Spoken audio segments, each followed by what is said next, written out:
우리 수련회 갔다 온 중고등부 학생들 몇 사람 간정으로 함께 은혜를 나누도록 하겠습니다. 먼저 사무엘하 20장 14절부터 26절까지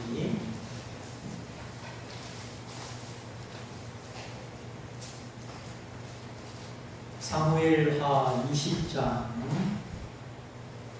제가 가진 성경으로 498쪽 사무엘하 20장 14절부터 26절까지 제가 읽어드립니다.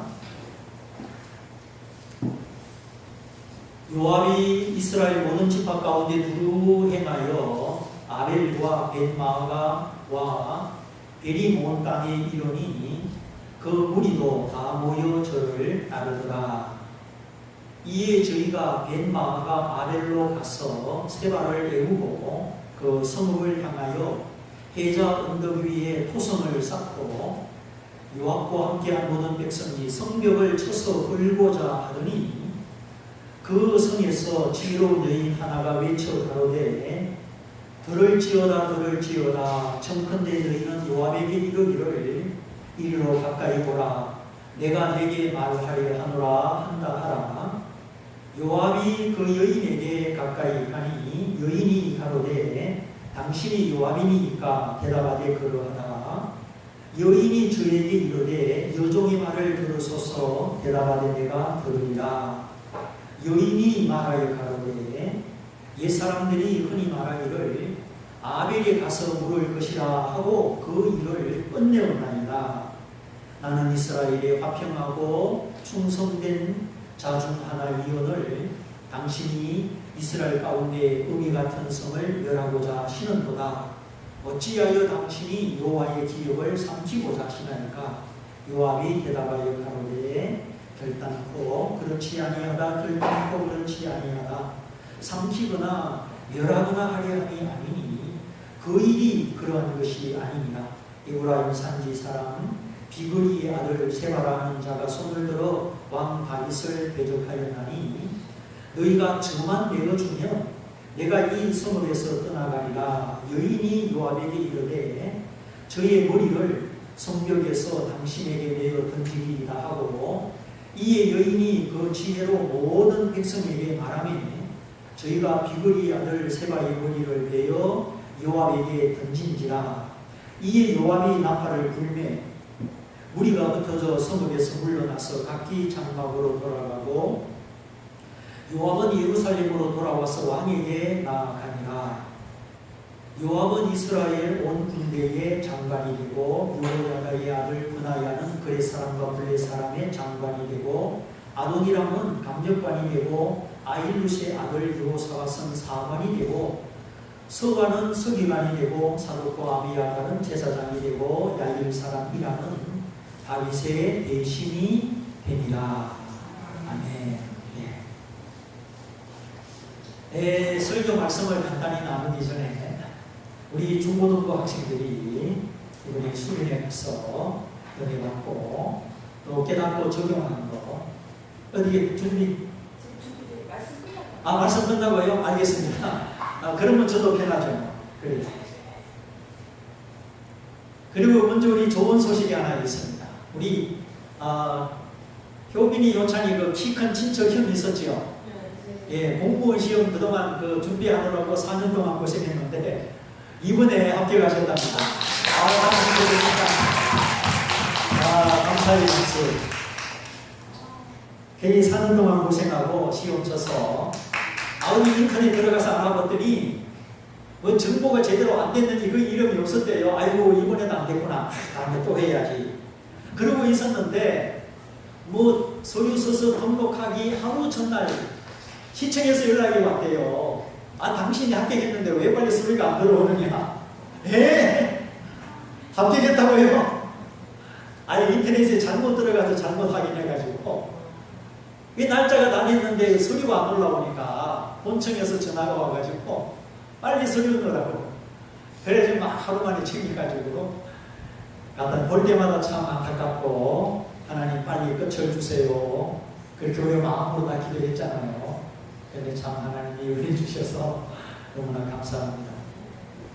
인내하고 한무릎하고 기도하면 하나님이 이렇게 때를 따라 가장 좋은 길로 주시는 것을 보게 됩니다. 자, 오늘 말씀, 압살롬의 아들이 아버지 쫓아내고 반역을 일으켰다가 내차평전이 됐는데, 또 이제 그 세바라는 사람이 베냐민 지파, 그 다윗이 궁으로 돌아오는 날 11지파의 백성의 마음을 선동해서 왕을 떠나고 도망갔죠. 그 왕을 거역하고 도망가는 세바가 어디에 어떻게 숨어 있었겠습니까? 다른 나라로 정치 망명을 가지 않았다면 아마 이스라엘 국경 안에 어디인가 숨어 있을 것이지요. 될 수 있으면 멀리 자기 정체를 감추고 외곽 지역에 숨어 있었을 것입니다. 바로 이 사람, 왕을 거역한 세바라는 이 사람을 찾기 위해서 요압의 군사와 유다 지파의 백성들이 총동원 된 것이지요. 그래 예루살렘에서 가까운 지파부터 조를 나누어서 요압의 군사들이 샅샅이 지금 수색하고 나갑니다. 에브라임 지파에도 없고 므낫세 지파에도 없고 이렇게 훑어나가는데 드디어 세바가 머무는 곳을 알게 된 겁니다. 저 북쪽 요단강 건너 벳마아가 아벨이라는 지역, 거기는 암몬 나라와 경계선을 이루는 곳이고 예루살렘에서 가장 멀고 외진 곳이라 할 수가 있습니다. 이제 세바가 거기 피한 겁니다. 아차 하면 국경을 넘어 이웃 나라로 도망을 갈 수 있는 장소가 바로 아벨이라는 성입니다. 얼마나 촉각을 곤두세우고 뒤지고 다녔는지 현지 탐방 수소문 끝에 세바가 이 아벨 성 안에 있는 것을 알게 된 것이죠. 그래서 요압이 소식을 듣고 그쪽으로 가고 다른 그 수색조들도 다 이 아벨로 지금 모였습니다. 자, 여기서 이 요압이라는 사람의 행동을 잘 살펴보십시오. 세바가 여기 눈앞에 보이는 이 저성 아벨이라는 성 안에 있는 것을 알고 기도를 하거나 지혜를 짜거나 그런 모습이 전혀 보이지를 않습니다. 우리가 보통 문제가 생기면 성도들의 자신은 두 가지입니다. 하나는 하나님께 기도하면서 하나님 어떻게 하면 좋습니까? 하나님 지혜 주세요. 하나님 도와주세요. 우리 하나님께 묻는 거죠. 무슨 일이 생길 때마다. 또 하나는 우리 믿음의 식구들이 함께 모여서 머리를 맞대고 기도하며 지혜를 모으는 겁니다. 그래서 수직적으로 하나님께 뭐하고 기도하고, 수평적으로 믿음의 식구들이 무엇을 모으고 지혜를 모으고 의논하고, 이것이 보통 문제를 해결해 나가는 하나님의 백성들의 방법이고 교회의 방법이죠. 그런데 오늘 이 아벨 성을 앞에 두고 요압의 처신, 요압의 행동은 이 두 가지 보편적인 모습이 보이지 않는다는 거예요. 그는 기도하지도 않고 아래의 참모들과 의논하지도 않습니다. 언제나 자기 뜻대로 자기 주장대로 하기 때문에 요압의 말이 곧 법이기 때문에 아마 요압은 참모다운 참모진도 구성하지도 못한 것 같아요. 그래 사람이란 사람은 다 모아가지고 흙으로 토성을 쌓는 겁니다. 아벨성의 높이까지 토성을 쌓아서 성벽을 쳐서 헐고 그냥 공격하려는 것입니다. 그런 생각대로 했더라면 얼마나 많은 시간과 인력과 군량비가 소요됐겠습니까? 성곽 높이만큼 토성을 쌓는 그 일이 뭐 하루 이틀 걸리겠어요. 1, 2주 만에 끝나겠습니다. 그런데 요압은 평소에 하던 그대로, 몸에 밴 그대로 무슨 뭐 적군의 성을 함락을 시키듯이 자기 나라 이스라엘 백성들이 살고 있는 형제의 성인데 그 성을 그냥 막 쳐서 무너뜨리려고 하는 겁니다. 기도하지 않는 사람, 형제의 지혜를 빌리지 않는 이 위험성을 보십시오.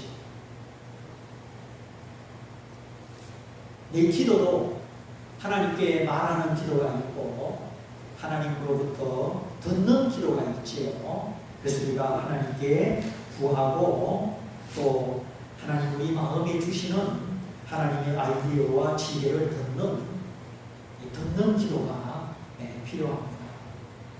내 말만 실컷하고 하나님 하셨지옵니다 이렇게만 하지 말고 기도 다 하고 하나님은 어떤 마음의 아이디어와 감동을 주시는지 이렇게 귀를 기울이고 들으면 하나님이 또 음성을 주십니다.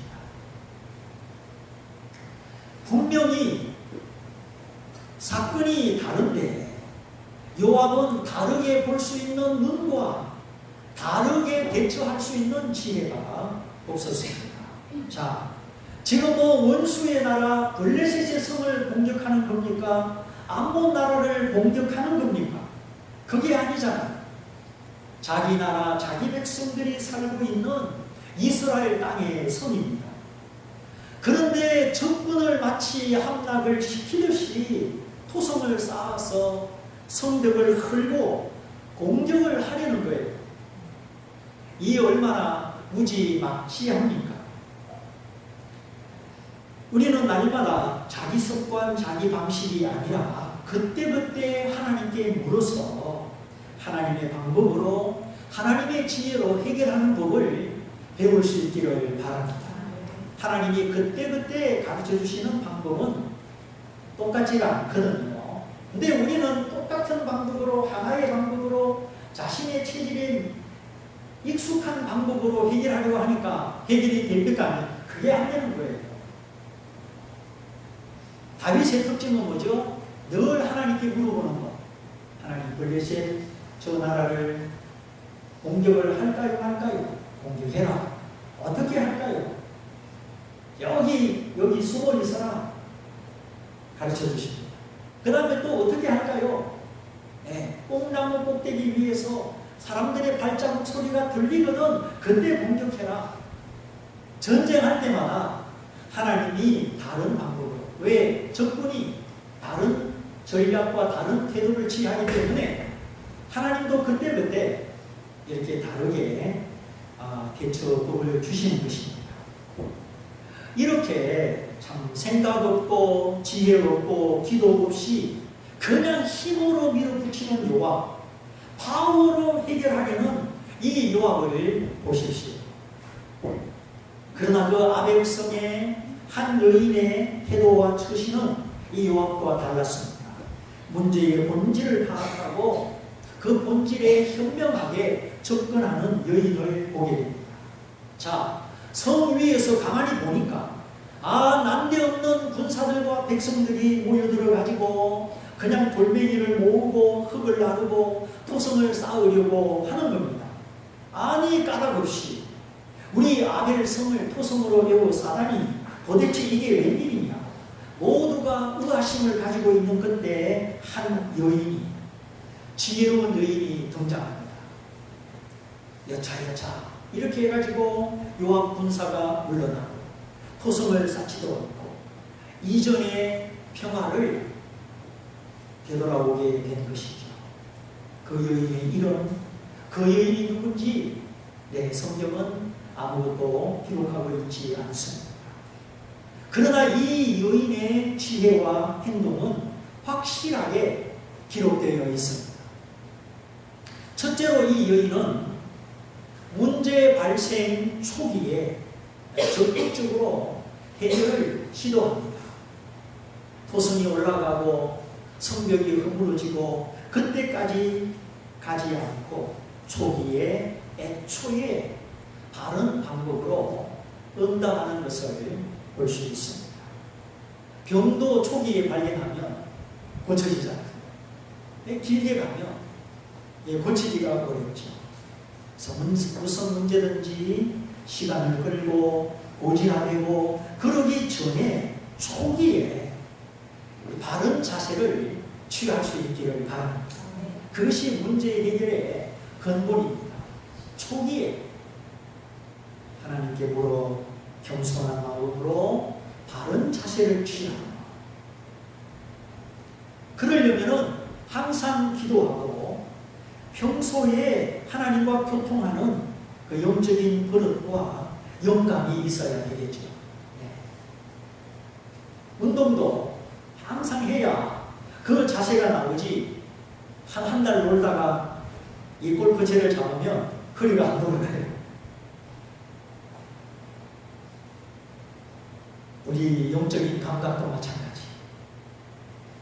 알지 못하는 중에, 감각이 없는 중에 시간이 지남으로 때를 놓치고 문제가 커지는 것이 아니라 예방할 수 있고 신속히 대처할 수 있는 평소에 깨어있는 감각, 살아있는 영감이 그래서 필요한 것입니다.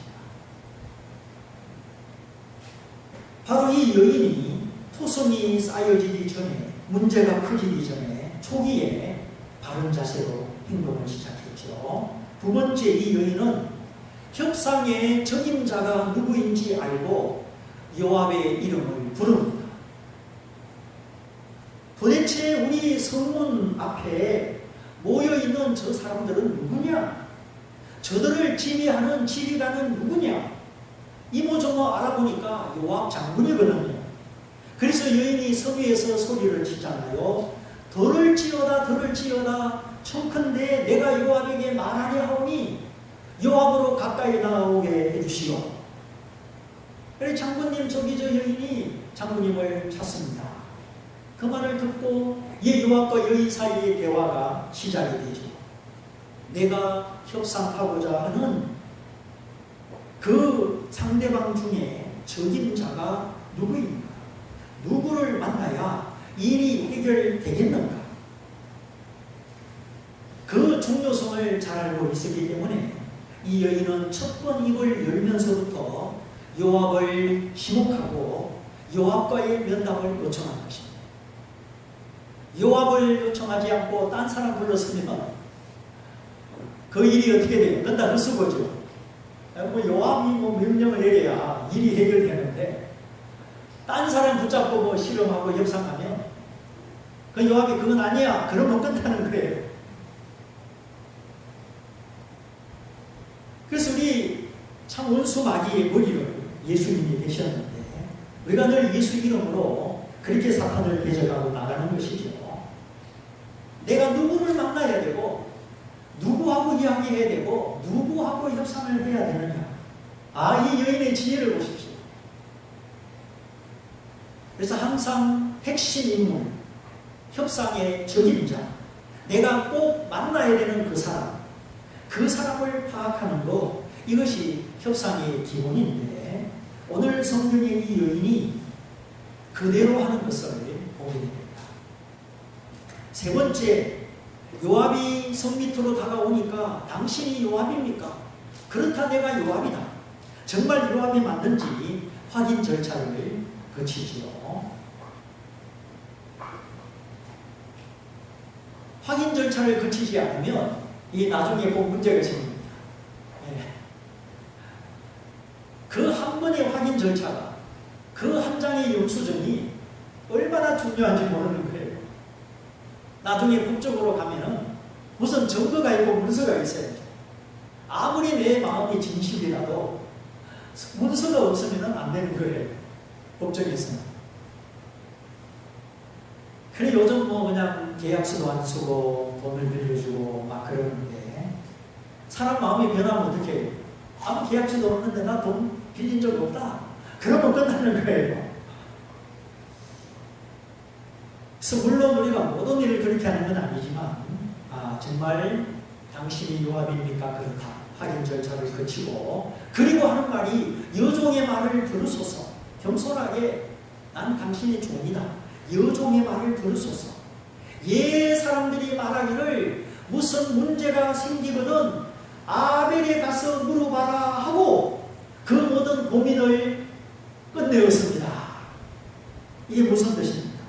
아벨이라는 성은 옛날부터 지혜가 뛰어난 사람들이 모여서 사는 곳이다. 그런 뜻이죠. 그러니까 이 여인은 지금 힘을 쓰고 무력을 쓰려는 요압에게 힘이나 군사나 무기가 아니라 뭘로 해결을 하자는 겁니까? 예, 대화를 하고 지혜로 해결을 하자. 우리 아벨이라는 성은 옛날부터 지혜로운 성이라 주변 사람들이 골칫거리가 생기면 우리에게 찾아와서 물어보고 해결했다는 거예요. 그러니 요압이 힘으로 하지 말고 무력으로 토성을 쌓지 말고 지혜로 해결하자는 그 연약한 여자의 말을 아무리 무식한 요압이라도 그거를 거절할 수가 없는 거죠. 계속 토성을 쌓을 수가 없는 겁니다. 지금 우리 성벽 밑에 토성을 쌓고 무슨 일이 벌어지고 있는데 우리는 그 이유를 모른다. 그러나 우리 아벨성은 옛날부터 지혜로운 성인이 얼마든지 대화할 수 있다. 도대체 무슨 일이냐? 지혜로 해결하자. 그러니까 요압이라도 그 여인의 요청을 물리칠 수가 없었던 것이죠. 이렇게 해결 방법을 제시하고 마지막 네 번째 결정적인 이유, 결정적인 논리를 제시합니다. 고민거리가 있거든 아벨에 가서 물어봐라 하고 결론을 내릴 만큼 우리 아벨성은 이스라엘 가운데 어머니 같은 성이요 나라를 거스르지 않고 다윗에게 화평하고 충성된 성 중에 하나인데 어찌 당신이 이 성을 멸하려고 하십니까? 하나님의 기업을 삼키려고 하십니까? 무슨 이유 때문입니까? 그 어떤 이유로도 당신이 요압이라도 힘으로 무력으로 이 성을 공격할 수 없다는 것을 지금 이 여인이 확실하게 말하고 있는 겁니다. 그렇지요. 반역자는 세 가지 아벨성 사람들이 다윗을 반역한 게 아니잖아요. 그런데 어찌 요압은 그냥 다짜고짜 힘으로 무력으로 성벽을 흘고 성을 해하려고 하였습니까? 기도할 줄 모르는 요압, 의논할 줄 모르는 요압, 항상 자기 힘으로 자기 생각으로 살아가는 요압은 아무 잘못이 없고 화평하고 충성된 성을 흘러서 멸하려고 했던 것입니다. 이렇게 이 지혜로운 여인이 핵심을 찔러서 말하니까 그때서 요압이 자기 행동을 깨닫고 반색을 하고 그게 아니라고 하죠. 그게 아니다. 그게 아니다. 멸하려고 하거나 삼키려고 하는 것이 아니다. 왕을 거역한 자 에브라임 산지 사람 비그리의 아들 세바라는 자가 거기 있어 그 자를 잡으려는 것뿐이다. 드디어 요압과 그 군사가 무엇 때문에 토성을 쌓으려고 했는지 알게 된 것입니다. 대화를 통해서. 문제의 원인을 이제서 파악을 한 거예요. 그래서 우리가 이 모든 일에 문제의 원인을 정확하게 아는 것이 참으로 중요합니다. 그런데 대부분의 사람들은 사연을 듣기 전에 대답하고 본질을 알기 전에 떠들어버리고 그래서 어떻게 문제를 더 크게 만들죠. 예 사람들이 말하기를 고민거리가 있거든 아벨에 가서 물을 것이니라. 이런 특성하고 다른 모습입니다. 무슨 문제가 있거든 아무개 성도에 가서 물어라. 우리가 이런 사람이 됐으면 좋겠습니다. 저 성 밑에 요압 장군이 세바라는 사람을 원하는구나. 그 말을 듣고 적시 여인이 대답을 하지. 그러시다면 세바의 머리를 당신에게 주겠습니다. 약속하고 돌아와서 얼른 그 성중 백성들과 사실은 이렇고 이러하니 우리가 어떻게 해야 되겠습니까? 우리 성하고는 원한도 없고 왕을 거역한 자, 왕의 반역자를 원한다고 하니까 들어보니까 꼭 먹고 알 먹히지요. 반역자도 해결하고 아벨성의 문제도 해결되고 얼른 세화를 찾아서 머리를 베어 요압에게 던지니 요압이 나팔을 불고 해산 임무 끝. 이렇게 세화의 난이 평정됩니다. 다시 아벨성은 평화를 되찾게 된 것이죠. 누구 때문에 이렇게 빨리 무혈로 끝이 났습니까? 지혜를 가진 한 여인 때문이었습니다. 요압처럼 힘으로, 완력으로, 무력으로 그건 해결이 안 됩니다. 더 많은 사람을 다치게 하며 문제가 더 커지는 거예요. 만일에 요압의 방식대로 했다면 사람들이 요압을 어떻게 평가했을까요? 야, 반역자 한 사람 잡아서 다윗왕 앞에 자기 공을 세우려고 죄도 없는 아벨성 사람 다 죽였더라. 이렇게 되는 겁니다. 요압은 역사 속에 정말 큰 오점을 남기게 되는 것이죠.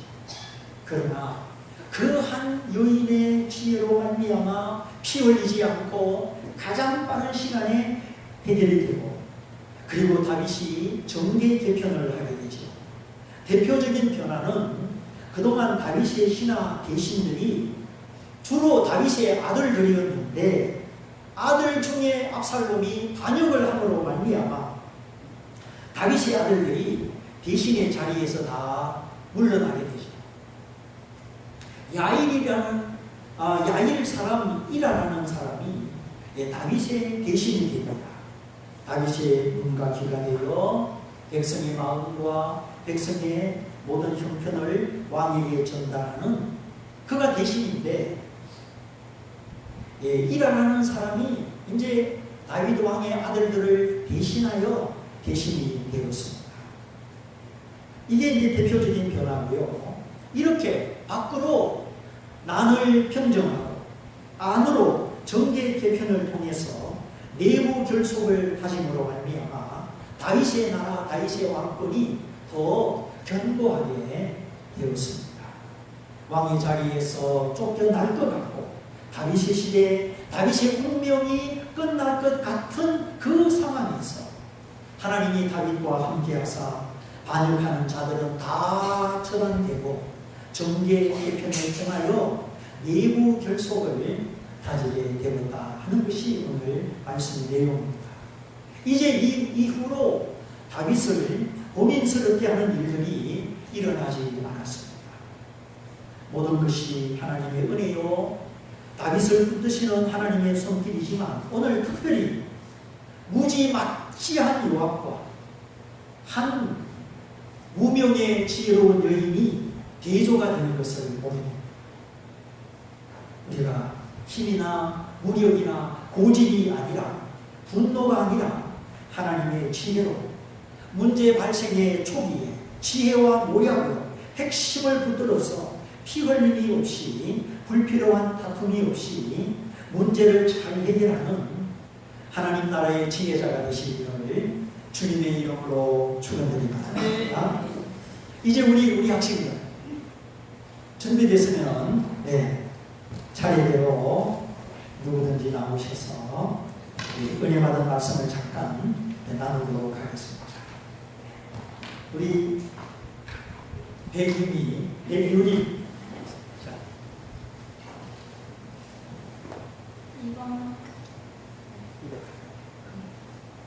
이번 나에게 주셨던 캠프 수련회에 다녀온 나는 내가 믿었던 하나님을 가짜로 믿었구나라는 생각이 많이 들었다. 설교에서 가짜와 진짜 설교를 듣고 너무 많이 질렸고 많은 충격을 먹었다. 주님께 죄송했고 너무 많은 후회가 밀려왔다. 사실 나는 죄를 지으면서도 매일 생각한다. 이러면 주님이 슬퍼하실 텐데 그러면서도 나는 달라지는 게 없다. 마음으로만 생각했다. 그런 죄를 지으면서 하나님과 멀어지고 하나님을 도망쳤다. 하지만 이제는 이렇게 치질하게 하나님을 믿지 않을 것이다. 내가 은혜를 받았더라면 이제 내가 주님께 은혜를 드릴 것이다. 그래서 다짐한 게 있다. 매일 하나님의 말씀을 읽고 찬양할 것이고 죄를 지었다면 나를 용서해 주실 하나님이라 믿고 회개 기도를 할 것이다. 내가 지금 은혜가 영원하게 하나님께 매일 기도할 것이다. 그리고 마지막으로 주님께 할 말이 있다. 주님은 사랑합니다.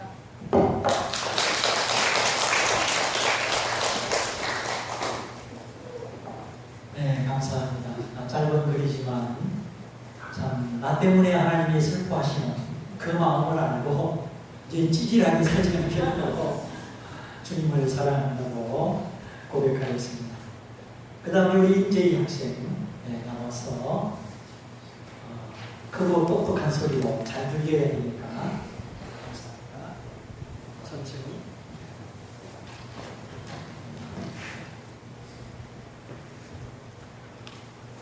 수련회 가기 전 나의 모습은 진짜 그리스도인인 줄 알았고 찬양 부를 때 가사에 담긴 내용을 생각하지 않고 불렀습니다. 그런데 수련회 다녀온 후 그런 나의 모습이 변화되었습니다. 수련회에서 진짜 그리스도인, 가짜 그리스도인에 대해 설교를 들었습니다. 충격적인 사실은 가짜 그리스도인도 방언과 설교 그런 것을 할 수 있다는 것이었습니다. 그리고 하나님께 영광 올린다고 말로만 하고 대학에 잘 보내달라고 한다는 것이었습니다. 이것을 통해 정말 하나하나가 내 일인 것 같아 내 자신을 다시 돌아보고 반성할 수 있었습니다. 그리고 찬양 가사를 생각하며 불러야 한다는 말을 듣고 가사의 내용을 생각하며 부르게 되었고 여러 사람의 간증을 통해 하나님이 진정으로 살아계시다는 것을 직접 느꼈고 정말 그 간증들을 들으면서 소름 끼친 동시에 정말 하나님의 능력이 놀랍다고 생각하게 되었습니다. 그리고 금요일 기도 시간에 기도가 잘 되지 않아 정말 간절히 기도하기 시작했습니다. 그러자 예수님이 십자가에 못 박히신 그런 이미지가 떠오르면서 주님의 사랑을 느낄 수 있었습니다. 그리고 동시에 내가 나의 아빠를 전하며 지켜주고 싶다는 생각이 맴돌았습니다. 우리의 죄를 위해 십자가에 못 박히실 때 얼마나 아팠을까라는 생각이 들며 눈물이 났습니다. 그 주님의 사랑을 전하기 위해 힘써야겠다는 생각이 들었고 힘이 좀 들더라도 주님의 사랑에 보답하며 주님을 위해 살아야겠다는 생각이 들었습니다.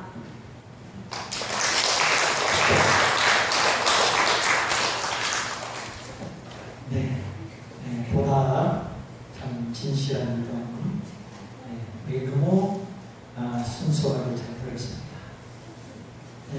소연진 학생.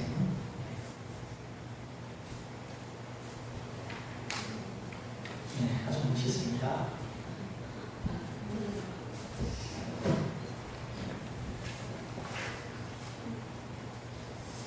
수련회 가기 전에 여러 가지 막히는 것들이 많아서 가야 할지 말아야 할지 고민했는데 다른 거는 생각하지 말고 하나님만 생각하자고 먹고 가게 되었습니다. 가자마자 첫째 줄에 앉아서 예배를 드리는데 이성호 목사님 설교를 들으면서 많이 충격을 받았습니다. 진짜와 가짜에 대한 말씀을 해주셨는데 가짜는 자기가 진짜인 줄 알고 자기 이익을 위해서만 예수님을 믿는다는 것이었습니다. 그리고 수련회에서 은혜를 받고 회개를 하고 나서도 똑같은 죄를 짓고 그런 말씀들을 들으면서 너무 부끄러웠습니다. 주님 앞에 부끄럽지 않도록 열심히 믿고 진짜 그리스도인으로 변화되는 사람이 되었으면 좋겠다고 생각했습니다. 기도할 때도 내가 주님께 물질적으로 바라는 것만 기도하지 않고 내 제일 큰 목표를 예수 잘 믿는 것으로 두고 살아야겠다고 생각을 했습니다. 찬양 시간에는 모르는 찬양을 많이 했는데 그게 오히려 가사를 깊게 묵상하면서 찬양할 수 있어서 은혜가 되었던 것 같습니다. 그리고 여러 문화 사역하는 분들의 찬양을 듣고 은혜를 많이 받았고 장종태 목사님의 시간 때는 온유라는 아이의 이야기를 들었는데 정말 하나님이 살아계심을 다시 한번 깨달았고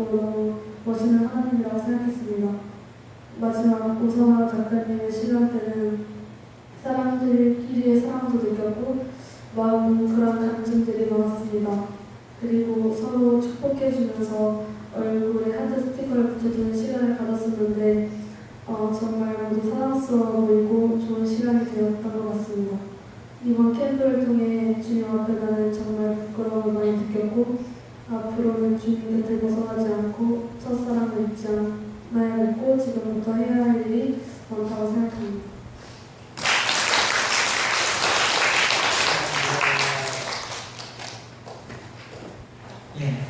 우리 여러 강사들이 독특한 강사님들이 계셨는데 참 다양하게 대답을 했고 첫사랑 회복하게 되고 많이 기도해 주시고 또 누구 있습니까?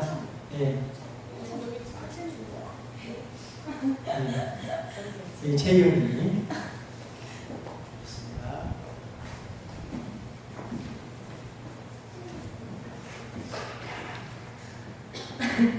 이번 라이크 지저스 캠프를 다녀온 후 정말 많은 은혜를 받았는데요. 캠프를 가기 전에는 가서 무슨 기도를 해야 될지도 모르겠고 그리고 기도하는 방법도 솔직히 잘 모르고 그런 상태로 가고 또 저번 예전에 목양 수련회 갔을 때처럼 혹시나 또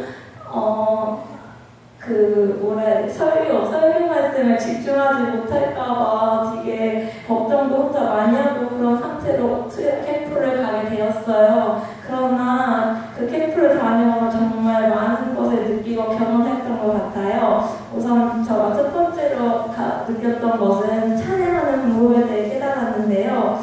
그곳에 찬양을 인도해 주시는 전도사님이 계셨는데 정말 많은 감동을 받았던 것 같아요. 정말 3일 내내 저희랑 찬양을 함께 인도해 주시면서 지친 모습을 한 번도 보여주지 않으셨는데요. 그 전도사님께서는 그곳에 온 청소년들을 위해 그런 모습을 보여주셨던 것이 아니라 하나님을 찬양하시고 그 영광을 바치기 위해서 그러신다고 거기서 수련회에서 목사님이 말씀하시더라고요. 그런 모습을 보면서 저도 이제 이렇게 오후 예배 때나 항상 찬양을 하면서 다른 사람에게 보이기 위해서 찬양하는 것이 아니라 이제 하나님께 찬양을 하고 하나님께 영광을 드리기 위해 찬양을 해야겠다 이런 것을 이제 느끼게 되었고요. 그리고 기도하는 방법에 대해 제가 깨달았어요. 그곳에 온 많은 학생들은 기도를 하면서 손을 들고 기도를 하고 또 소리를 내어서 정말 열정적으로 기도를 하고 또 울고 박수도 치고 일어나서 기도도 하고 정말 열심히 기도를 하더라고요. 근데 그런 모습을 보면서 저는 처음에 제가 말씀드렸다시피 어떻게 기도를 해야 될지 모르겠다고 말씀했잖아요. 그래가지고 마음속으로 그냥 항상 평상시 기도하는 대로 저 혼자 눈을 감고 마음속으로만 기도를 하고 있었는데 그런 모습을 보이는 친구들과 언니 오빠들과 같이 기도를 하면서 저도 저절로 소리를 내면서 기도를 하게 되더라고요. 기도를 하면서 주여를 외치면 정말 기도를 많이 했는데 그 자체가 기도가 된다는 것을 느끼게 되었어요. 축제날 밤에 기도를 함께 엄청 열심히 하는 시간이 있었는데 그때 주여를 정말 많이 외치면서 제가 기도를 했는데 그 주여를 외치면서 주여만 외쳤는데도 눈물이 저절로 나오더라고요. 정말 그때 제가 많은 은혜를 받았던 것 같아요. 그래서 그때 이게 제가 항상 회개를 하거나 바라는 것이 있어서 그런 것만 있을 때 기도만 해야 된다는 것이 아니라 그냥 언제든지 주여만 외쳐도 기도가 되구나라는 것을 느끼게 되었고요. 그리고 항상 목양 수련회만 가다가 이번에 새롭게 라이프 지저스라는 캠프를 가게 되었는데 이 캠프를 알게 해주시고 가게 해주신 강도사님이랑 임지아 선생님께 정말 감사드렸고요. 그리고 그곳에 가게 되어서 하나님에 대한 믿음이 더 뚜렷해졌던 것 같아요. 그리고 가장 크게 제가 느꼈던 것은 제 안에 예수님이 들어오셔서 예수님을 영접해야 된다는 것을 깨닫게 되었고요. 이제부터 성경책을 꾸준히 읽고 항상 주님과 함께하는 삶을 살겠다는 것을 저 자신 스스로와 약속했습니다.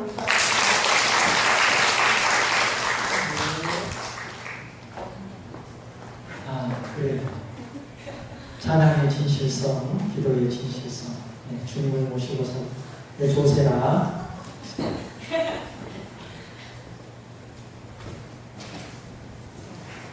안녕하세요.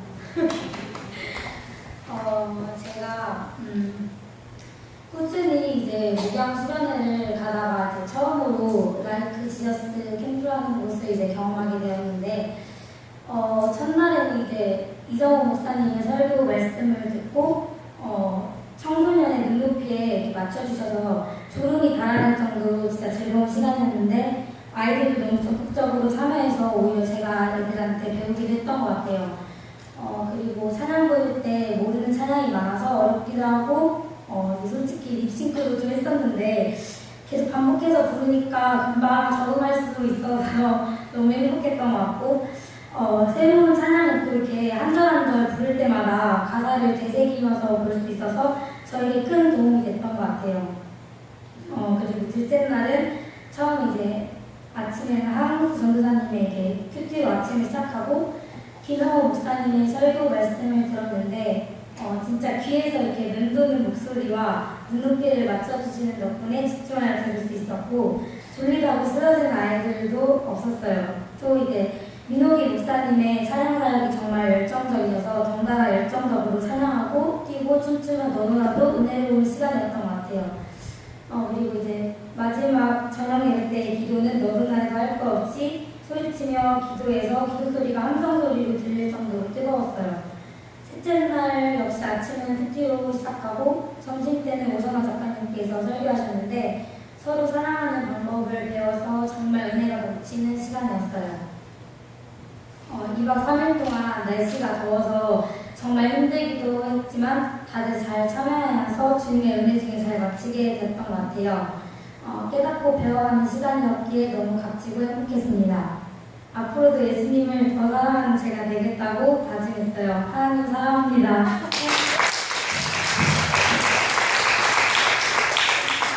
네, 고맙습니다.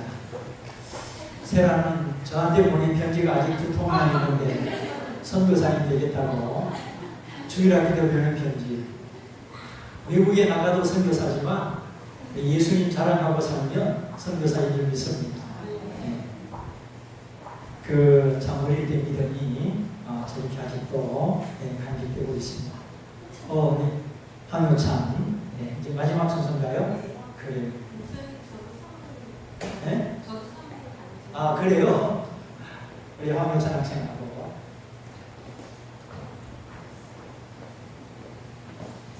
안녕하세요. 저는 싸우진 않았고 주제만 좀 정해서 맞았습니다. 제가 일단 첫날 가가지고 가장 먼저 느낀 거는요. 찬양팀들의 예배 자세였습니다. 준비 자세였습니다.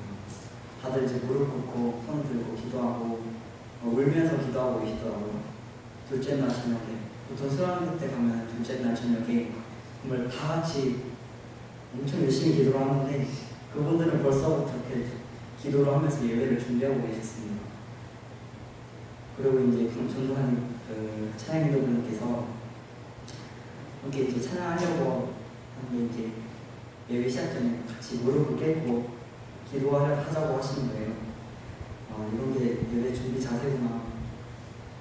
나는 맨날 예배 드릴 때 여기 앉아가지고 하면서 이렇게 있었는데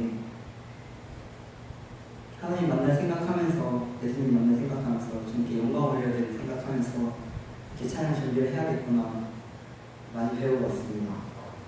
그리고 두 번째로 진짜와 가짜 그리스도인이라는 주제로 계속 말씀을 들었어요. 첫 번째 말씀을 엄청 임팩트 있더라고요. 이게 정말 저한테 가시같이 와닿았습니다. 제 삶 동안 얼마 안 살았지만 아무리 생각해봐도 저는 너무 죄송스럽게도 가짜 그리스도인이었습니다. 지금도 진짜인지 가짜인지 솔직히 구분이 잘 안 됩니다. 그냥 단지 진짜가 되기 위해서 노력할 뿐입니다. 가서 배운 거는 진짜와 가짜의 구분이었습니다. 진짜는 하나님 중심적이고 가짜는 예수님이나 나 중심적인 그런 사람들이었습니다. 가짜도 아까 말했듯이 찬양할 수 있고 기뻐 뛰며 예배할 수 있고 봉사할 수 있고 그런 걸 배우는데 아 내가 정말 가짜였구나. 내 삶 속에서 정말 저만의 시간을 있는 동안 정말 진짜 제 모습을 제가 알잖아요. 그 모습을 생각하면 아 이거 진짜 내가 너무 부족했구나. 내가 너무 정말 가짜였구나. 해가지고 정말 이왕 삶의 내내 기도하는데 그 기도 시간마다 죄송하다는 말이 멈추지 않았습니다. 정말 회개의 기도가 끊이지 않습니다. 세 번째로 이제 복음이 삶으로라는 라이프 지저스 캠프의 주제였는데요. 복음이 삶으로라는 게 그런 뜻이었던 것 같습니다. 십자가, 예수님 나를 위해 죽으신 것을 항상 기억하고 내 삶 속에서 내 삶이 다른 사람이 보기에 나를 보고 아 이분이 진짜 그리스도인이구나, 그리고 하나님 계시구나 이런 걸 느낄 수 있게 사는 게 그게 진짜 복음이 삶으로 된 삶이라고 제가 느끼게 됐습니다. 제가 올해 중3 때부터 열심한 게 욕을 안 하기로 하는 거였는데요. 솔직히 잘 되지 않았습니다.